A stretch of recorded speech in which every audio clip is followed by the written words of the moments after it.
Vous savez tous que vous allez recevoir bientôt un kit de survie. Alors moi, j'ai pas très bien compris si on allait recevoir un kit de survie ou simplement un manuel pour constituer un kit de survie. Il s'agira certainement de survie au quotidien avec, d'après ce que j'ai compris, de quoi boire, de quoi recevoir des transmissions radio, qui d'ailleurs n'existent quasiment plus, et de quoi manger pendant quelques jours avec quelques billets pour pouvoir aller faire des courses dans des magasins qui de toute façon seront dévastés en cas de problème. Eh bien, n'ayez pas peur, il n'y arrivera rien de la sorte, à moins que des événements majeurs ne soient programmés par nos chers administrateurs, parce qu'il faut dire qu'ils pensent à tout ce qui pourrait nous nuire plutôt que ce qui pourrait améliorer notre bien-être.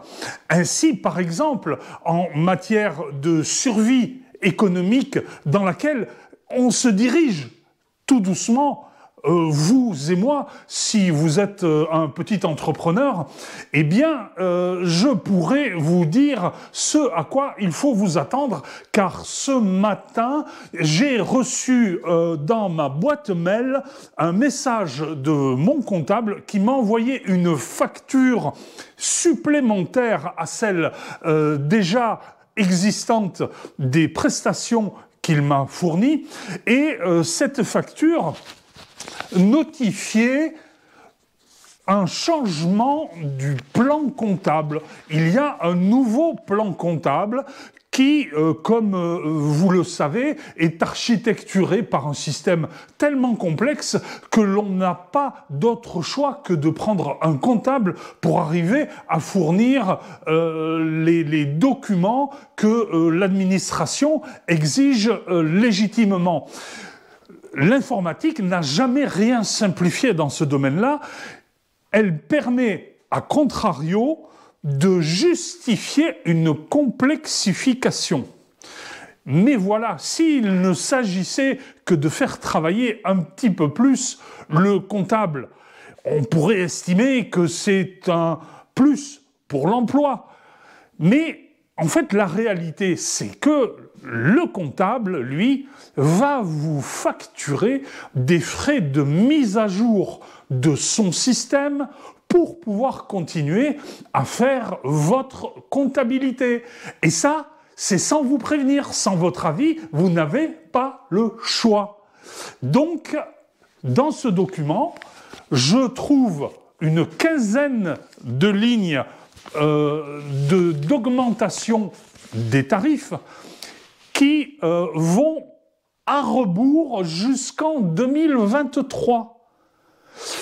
Et l'augmentation de ces tarifs double tout simplement les honoraires annuels que je dois à mon comptable pour tenir la comptabilité qui tient à l'enregistrement d'une petite centaine de lignes d'un compte en banque où, pour l'instant, je n'ai pas de revenus, car comme vous le savez, lorsque l'on est influenceur, youtubeur, on n'est pas forcément monétisé tout de suite.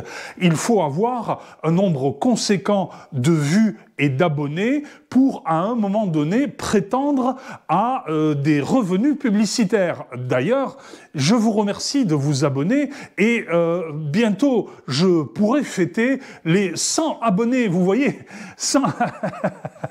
Vous voyez à quel point tout ça est extraordinaire.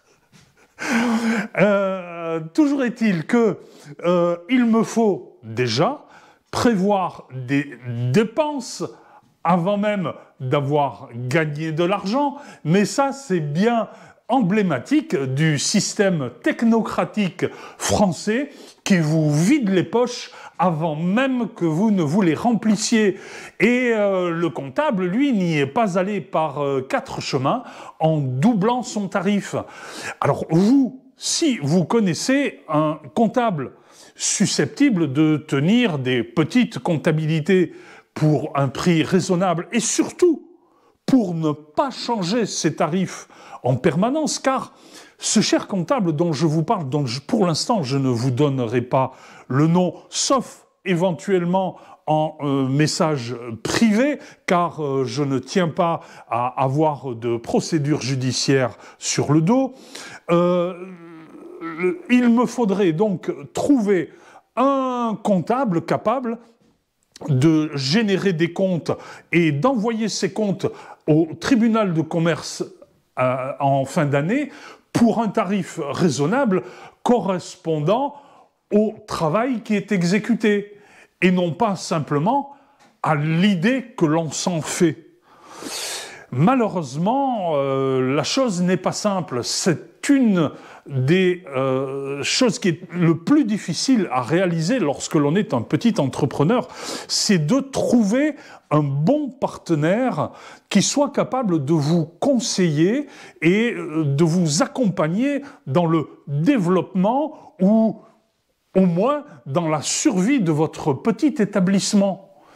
Et l'avantage de YouTube, c'est que cela pourrait nous permettre de faire la publicité de ceux qui la méritent et de faire perdre des clients à ceux qui ne les méritent pas. Alors pour l'instant, j'ai bien signifié que je n'étais absolument pas d'accord avec ce doublement de tarifs de mes honoraires et de façon rétroactive.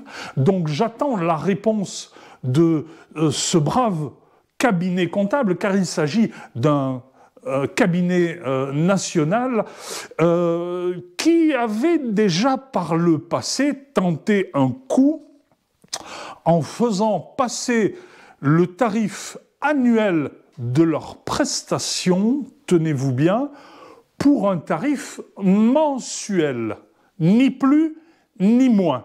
Donc autant vous dire que j'ai sauté au plafond, que j'ai renaclé, que j'ai rué dans les brancards et qu'ils sont revenus en arrière, mais je les soupçonne de vouloir compenser les pertes qu'ils ont avec les très nombreux dépôts de bilan de petites entreprises en tapant dans la poche de ceux qui ont résolu de résister, qui ont encore un petit peu de trésorerie pour survivre comme moi et qui peuvent attendre des jours meilleurs. Et si Dieu veut prêter vie aux petits poissons pour qu'ils deviennent grands selon la fable, un jour ou l'autre, ils pourront me prendre des honoraires plus importantes. Mais ils ont décidé de ne pas attendre et de venir gratter sur mon compte. Bon, ils n'ont pas la signature, ils ne peuvent pas prélever ce qu'ils veulent. Par contre, ils ont d'ores et déjà lancé une opération qui consiste à prélever par anticipation sur l'année des montants pour des prestations qui n'existent pas. Des prestations de surveillance juridique, si vous voyez ce que je veux dire, qui ne correspondent absolument à aucune nécessité. Alors, c'est peut-être une nouvelle loi, c'est peut-être une nouvelle disposition bureaucratique. En attendant, il va falloir raquer. Et moi, je ne suis pas d'accord.